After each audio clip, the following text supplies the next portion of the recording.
o texto mais polêmico de Freud, que até hoje deixa as pessoas de cabelo em pé, pessoas com preconceitos, etc. Esse é o texto Os Três Ensaios sobre a Teoria da Sexualidade, mais um texto do projeto aqui Freud, Obras Completas, e que eu vou tratar desse texto tão importante. Lembrando aqui, esse é o texto da outra mesa. Quem assistiu ao último vídeo, que eu falei do xiste e suas relações com o inconsciente, eu trouxe ali uma situação que o Freud ele escreveu o xiste em 1905, o xiste em 1905, e os três ensaios também em 1905, e ele escrevia em mesas diferentes. Coisa interessante, porque o xiste é um tratado ali, um texto sobre o humor, sobre a tirada espirituosa, coisas do tipo, né? Coisa prazerosa do humor. E na outra mesa, esse assunto tão espinhoso, esse assunto tão denso, esse assunto tão cheio de tabus, que é a sexualidade. Então, é meio que para conseguir contrabalancear a densidade, a profundidade, os assuntos espinhosos que ele, que ele entrou ali nos três ensaios, ele fazia essa contraposição, esse momento talvez de relaxamento, de conseguir sair um pouco da tensão que mexer no sexual, na sexualidade, causava ali. Bom, e volto a dizer, esse é o texto do Freud, talvez um dos mais polêmicos, 1905, e que até hoje pessoas torcem o nariz para o que está ali, e o pior, né? Mas pelo senso comum, tudo bem, essa reclamação. Agora, eu vejo psicólogos e psicanalistas que muitas vezes têm uma postura muito de falar de relacionamento, amor, de uma forma romantizada, artificial e coisas do tipo, e não conseguem escutar aquilo que o Freud revelou aqui em 1905, nos três ensaios, e acaba recalcando aquilo que o Freud desrecalcou e mostrou para a humanidade. Para dar um exemplo disso, eu lembro quando estava na sala de aula ali, fiquei 10, 11 anos dando aula em sala de aula, em que em determinado momento eu fazia uma pergunta assim, dentro do contexto, obviamente, eu falava assim, então vamos lá, qual que é a fantasia sexual de vocês? Aí a pessoa assim, né, dava aquela travada, obviamente, né? E, claro, eu pegava aquelas pessoas que eu tinha mais afinidade, que tinham uma certa abertura, e falava assim, fulano, e aí, qual que é a sua fantasia sexual? E as respostas que eu escutava geralmente era assim, ah, muito básica, não, eu sou muito básico. Às vezes não falava, obviamente, o objetivo não era falar, o objetivo era trazer a situação ali da tensão que causava. Mas assim, não, muito básico, eu sou uma coisa muito básica, eu sou muito normal nisso, nisso, nisso. Ou até em rodas de conversas e tudo mais, conversando com a pessoa, não, eu sou muito básico, eu gosto de uma coisa muito simples. E na verdade não é assim, sabemos que na alcova ali, nos quartos, na cena de cada um, tá rolando muita coisa, ainda que seja em termos de uma fantasia. Pode estar a pessoa ali, mas várias fantasias rolando com outras e outras situações. Aí o exemplo que eu dava, eu falava assim, bom, vocês não querem falar, vou dar exemplo de uma aqui, que eu acho que é bem estranha, mas que tem gente que curte. É assim, ó, o cara ele fica num lugar e ele fica esperando uma mulher, e a mulher vai chegar com um monte de roupa assim, e geralmente com uma roupa branca. E só que isso está rolando e várias pessoas assistindo, né? Um monte de a família assistindo dos dois lados, e aí o pai vai levando essa mulher pro cara que está ali esperando, e quando chega ali, entrega pro cara, ele se vira e tem um padre. E aí, obviamente, o pessoal, ah, Saulo, você tá zoando, isso é o casamento. Ah, você tá falando disso, mas isso é o casamento, isso tem nada a ver com fantasia. Então, como não tem a ver com fantasia? Fidelidade, tá numa relação monogâmica, o casamento que tem que ser dessa forma, aí, com pompa e circunstância, dessa estrutura clássica, isso são fantasias. Né? Então, por que que isso é considerado algo normal, ou isso é o casamento? E eu pego ali, por exemplo, um casal sadomasoquista, eu vou falar que está errado, a pessoa, o casal que tem esse tipo de combinado de organização, pensando numa outra situação aqui, para falar sobre sexualidade, o que é natural e não natural, eu lembro de uma amiga contando uma vez pra gente, poxa, saí com um cara, não sei o quê, e eu com essa baita raba, palavras dela, eu com essa baita raba, o cara vai e vai querer beijar meu pé. Porra, que cara pervertido, com uma baita raba dessa vai querer o meu pé? E ela diz que pervertido é esse. Bom, e é interessante que eu falei assim, escuta, mas você fala da raba como se fosse uma escolha natural. Quem falou que olhar, nossa, uma raba, uma bunda, por que que isso é uma coisa natural? Será que em outra cultura não é outra coisa que chama atenção? Então, o cara que olhou o pé, que olhou a mão, que olha o brilho na ponta do nariz, como o Freud coloca, Será que é anormal e o cão normal gostar da raba e o casamento lá no altar? Isso é o normal? É isso? Então veja que é um assunto que eu vou fazendo provocações para entrar nele. E mais uma aqui que eu escuto muito hoje em dia, a questão de o cara é um love bomb, né? Ele vai lá, dá aquela bomba de amor, aquela mulher é uma love bomb, dá aquela bomba de amor, te agrada e não sei o quê. Eu escutei isso mais de uma vez, até recentemente, de um pessoal assim no evento. Pô, o cara foi lá, love bomb, não sei o quê, e aí ficou comigo não sei quantos meses, e aí depois, do nada, assim, disse que não tá mais afim, não sei o quê, e quando eu vi, tá com outra pessoa. Obviamente, tá com outra pessoa, já falou assim, tá vendo?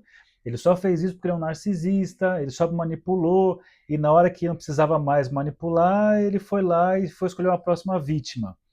Próxima vítima, ou isso chama paixão que passou porque não existe um objeto fixo na história? Essa ideia do objeto fixo na história ou não é uma ideia central para a gente poder pensar os 3 ensaios sobre a teoria da sexualidade. Eu vou falar um pouquinho desse texto, tem muita coisa aqui dentro, mas só para entender como é que Freud começa. Ele traz aqui, inicialmente, as aberrações sexuais. Então, ele descreve ali, usando Kraft-Ebing, Havelock Ellis. Do Kraft-Ebing, aliás, tem o livro Psicopatias Sexuais, em que lá ele reuniu diversos casos que ele considerava ali aberrações sexuais, psicopatias sexuais. E aí você tinha voyeurismo, a pessoa que tem o prazer em ficar assistindo alguém, exibicionismo, fica se exibindo, o sadismo, que tem o prazer em causar sofrimento no outro, que vem de Marquês de Sade, masoquismo, o prazer em sofrer, que vem do Sacher-Masoch, da Vênus das Peles. Aí tem inclusive lá homossexualismo, lesbianismo, e ele vai descrevendo tudo isso e chamando de psicopatias sexuais, e que o Freud ele começa aqui o texto, ele abre falando sobre as aberrações sexuais. E para falar das aberrações sexuais, ele vai passar, ó, aqui, ó, aberrações sexuais, ele vai passar por esses autores, principalmente o Kraft-Ebing, como eu falei para vocês agora. E o Freud tem duas coisas interessantes para vocês prestarem atenção quando estudar os textos, né? Uma coisa que ele faz muitas vezes ao apresentar um conceito, ele vai construindo o conceito com outros autores até chegar na contribuição que ele vai trazer, que ele vai fazer aqui a partir das aberrações sexuais do Kraft-Ebing, das perversões, né? Ele faz toda essa reconstrução e uma coisa que ele faz bastante, vocês vão perceber também quando abordar aqui o Introdução ao Narcisismo e outros, o Freud ele traz alguma coisa considerada, entre aspas, patológica e ele vai trazendo e mostrando como em todos nós aquilo está presente de alguma forma.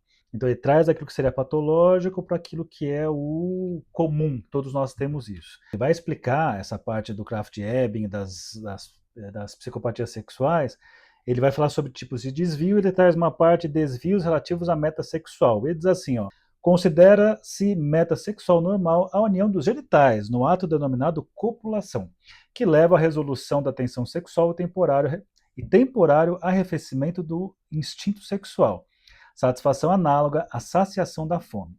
Mas no ato sexual mais normal já se notam os rudimentos que, desenvolvidos, levarão aos desvios que são denominados perversões. Então ele coloca mesmo ali na meta sexual normal, nós encontramos rudimentos que apontariam para as perversões. E aí mais para frente, na página 63, ele vai dizer o seguinte, olha que interessante. Neurose e perversão. Boa parte das críticas a essas minhas teses se explica provavelmente pelo fato de a sexualidade, a qual relaciona os sintomas psiconeuróticos, ser identificada com um instinto sexual normal. Mas a psicanálise vai além. Ela mostra que os sintomas não nascem apenas à custa do assim chamado instinto sexual normal, ao menos não exclusivamente ou predominantemente, que representam, isto sim, a expressão convertida de instintos que poderíamos denominar perversos, no sentido mais amplo. Se pudessem manifestar-se diretamente em fantasias e atos, sem serem desviados da consciência. Assim, os sintomas se formam, em parte, à custa da sexualidade anormal. Veja, os sintomas, mesmo nos neuróticos, se formam à custa da sexualidade anormal. Aí você está pensando assim, mas eu não sou neurótico, eu também não sou perverso. Má notícia para você, na psicanálise ou você está na neurose, ou na psicose, ou na perversão. Então vamos reescutar o que eu falei aqui, você talvez esteja na neurose, ou na perversão, ou na psicose, mas vamos escutar aqui, ó. Voltando, mesmo quem não é o perverso, é o neurótico, ele coloca aqui, os sintomas neuróticos, se formam empate à custa da sexualidade anormal. E aí ele traz, talvez, a frase mais importante desse texto, que é: a neurose é, digamos, o negativo da perversão. O que ele quer dizer com isso? Lembra que eu trouxe aqui para vocês que mesmo na sexualidade normal, mesmo o sujeito ali na relação sexual, no encontro com o outro, fala assim, não, eu sou normal, não tenho nada de diferente do que eu penso e desejo. Na hora que inflama, na hora H que você está ali, na hora que a coisa dá o tesão máximo, você está de alguma forma apimentando aquilo, e que essa apimentada revela elementos perversos da sua personalidade. Então, as fantasias são perversas, ainda que você seja um neurótico. Então, quando ele fala a neurose é o negativo da perversão, ele está dizendo muito no sentido do filme fotográfico. Então, o negativo, que é o que ficava ali marcado, você tem a cena, você tira uma foto, né? Pum! Você bateu a foto ali, ficou registrado, chapado. Isso aqui é o negativo, a cena atuada acontecendo e o negativo. Então a gente pode pensar que na neurose não existe uma atuação perversa, mas eu tenho um flash, uma imagem, uma cena que está marcada no psiquismo como uma lembrança, assim, como uma coisa um pouco incerta, mas que é o suficiente para causar todo o frisson, todo o tempero, todo o isqueirinho necessário para aumentar a excitação sexual. Então, aquilo que os perversos fazem em ato, praticam em ato, os neuróticos fantasiam, criam essa cena e não colocam em ato. E, obviamente, quando vê algum perverso fazendo, fala assim, que horror, isso é repulsivo, isso é horrível. Por quê?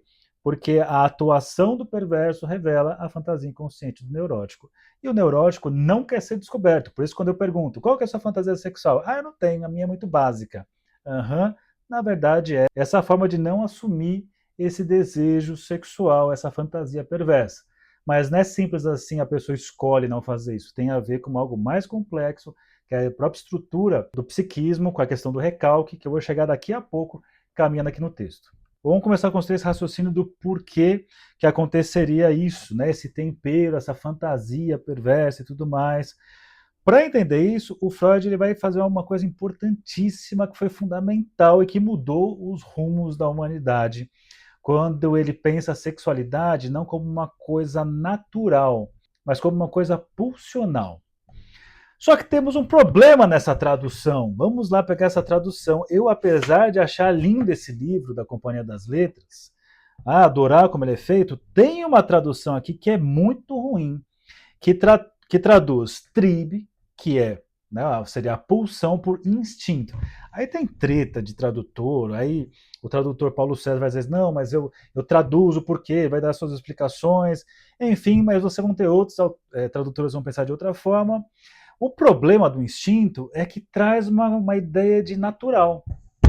E aí é interessante que depois ele se enrola aqui, que ele insiste em usar instinto, depois tem que ficar colocando entre aspas o tempo todo, sendo que seria muito mais fácil chamar de pulsão, porque pulsão não é uma coisa natural. Se você pegar o Laplanche, ele diz assim, a pulsão é a perversão do instinto. Olha que legal isso. O que é perversão? Perverter. Saber o caminho correto, mas fazer um outro caminho, desviar. Então, quando você pensa na pulsão como o instinto pervertido, a perversão do instinto, faz muito mais sentido. Porque essa é a ideia que o Freud está trazendo. A nossa sexualidade é pulsional. Nós não estamos ligados a um objeto natural, escolhemos o melhor objeto. Repare na vida amorosa que você tem, que você conhece das pessoas que tem. Você se relaciona com pessoas, se relacionou, as pessoas se relacionam com pessoas que nem sempre só fazem bem, faz sofrer também, causa confusão. A gente faz escolhas que não são tão boas assim. Diferentemente de animais que, diante de uma experiência desprazerosa, evita porque o instinto ensina, nós, por conta da pulsão, nós erramos e repetimos o erro, repetimos, tanto que é a base para pensar a clínica psicanalítica, é pensar na noção de repetição. Repetimos o erro, repetimos a ligação com determinada situação, objeto, e não aprendemos, porque não se trata de aprender, tem alguma outra coisa ali, mais além do princípio do prazer. Então, isso é a pulsão. Só que nesse texto aqui chama instinto. Não gosto, uso porque esse livro aqui, acho que a tradução é boa, tirando essa parte. Então, olha o que ele fala aqui, ó. Reunindo o que aprendemos na investigação das perversões positivas e negativas, é natural relacioná-los a uma série de instintos parciais, que porém não são algo primário, ainda admitem dissecção por instinto, entre aspas, tribe. Porra, não seria muito mais fácil ter chamado de outra coisa?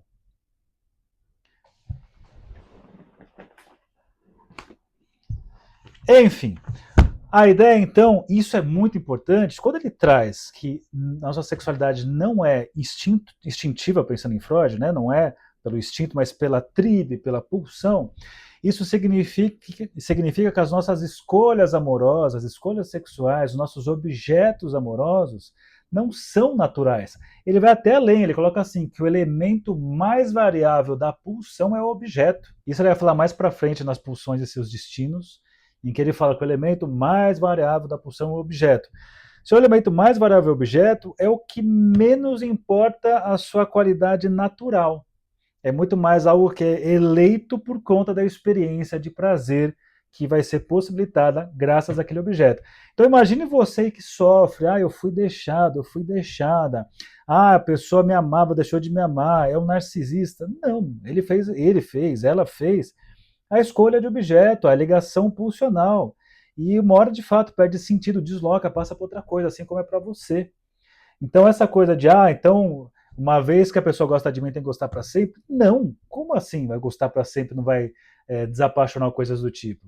E você pode até pensar assim, mas outra pessoa, eu sou mais bonito, eu sou mais interessante. Não se trata dessas qualidades. Tem algo nessa escolha de objeto que não passa por uma questão racional do sentido consciente. Tem muita coisa envolvida. Então a sexualidade, ela é construída em cada um. Ela é não natural e construída por circuitos de prazer e desprazer. E com essa ideia, inclusive, ele vai até trazer coisas muito interessantes de pensar que nosso corpo é um corpo pulsional e que as nossas experiências, mais uma vez, de prazer e desprazer, experiências físicas, táteis, de relação com o outro, de assistir o outro, de ser assistido, tudo isso vai, de alguma forma, transformar o corpo numa grande zona erógena, ou melhor, possibilidades de zonas erógenas. Que a gente pensa assim, o que é uma zona erógena? A região genital. Não necessariamente. Eu garanto que você aí que está assistindo, você pode ter uma zona erógena vendo alguma coisa, é o que acende o forninho para você.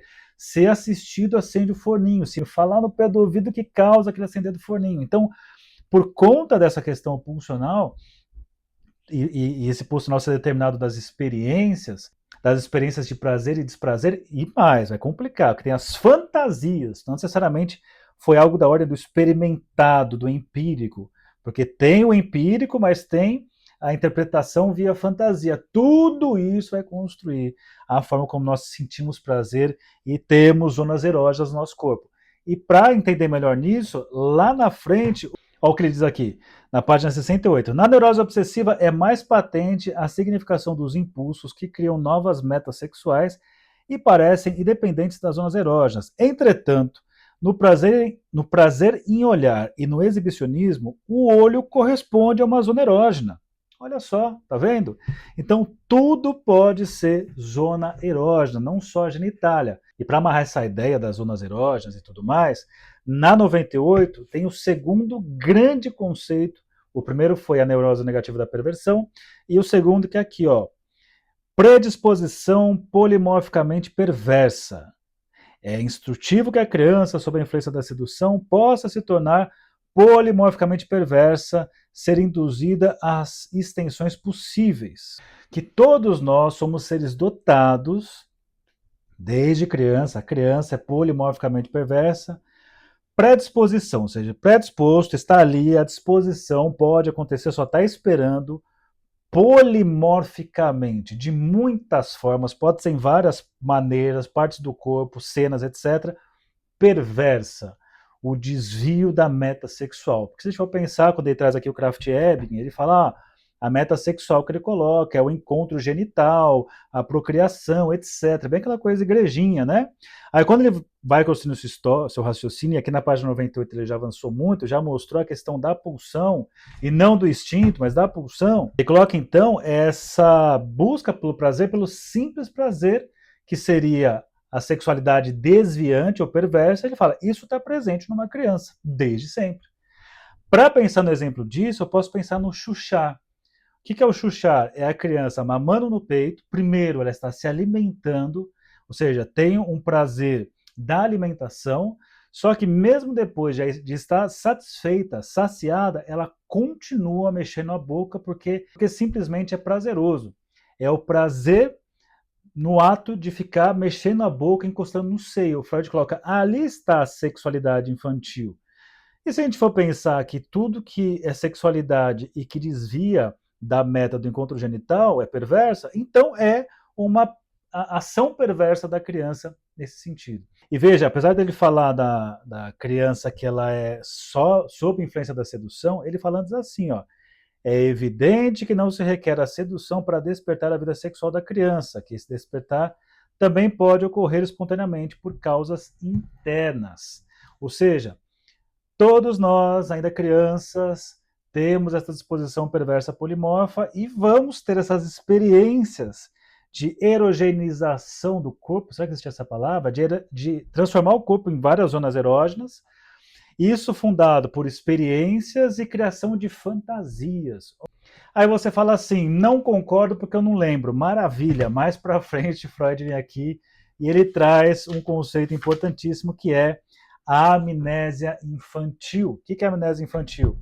Coloca que nós não nos lembramos do que aconteceu. Não nos lembramos nada disso por conta da ação do recalque. E por que dessa amnésia? Por que de não lembrar? Porque ele põe um ponto, que é o ponto do recalcamento, da castração. Vou desenvolver mais em outros vídeos, mas em linhas gerais, assim, para você existir na cultura, existir em sociedade, você precisa abrir mão dessas pretensões sexuais desviantes, perversas.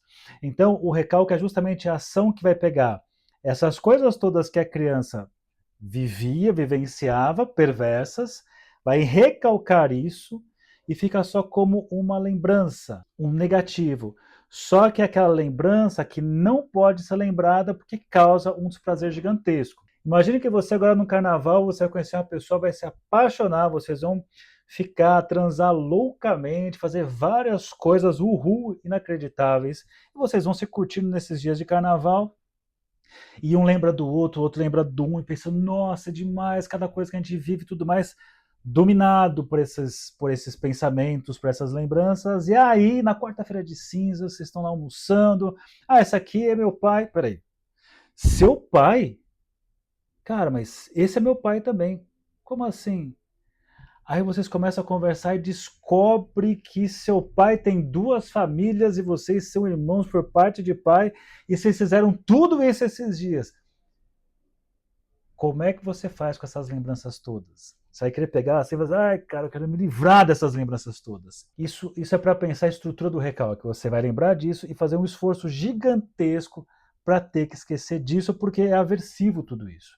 Então, na amnésia infantil, nós não nos lembramos dessas coisas da infância, porém, diante de certas situações que convidem a lembrança, vai aparecer náusea, repulsa, negação e tudo mais. Olha a cabeça de um psicanalista, a escuta de um psicanalista, por onde passa na sua formação e o que consegue escutar para além do que está sendo dito. O quanto estudar isso, ler sobre isso, te prepara para escutar o sexual, escutar a fantasia. Quando você não tem isso, eu enxergo, a clínica fica limitada.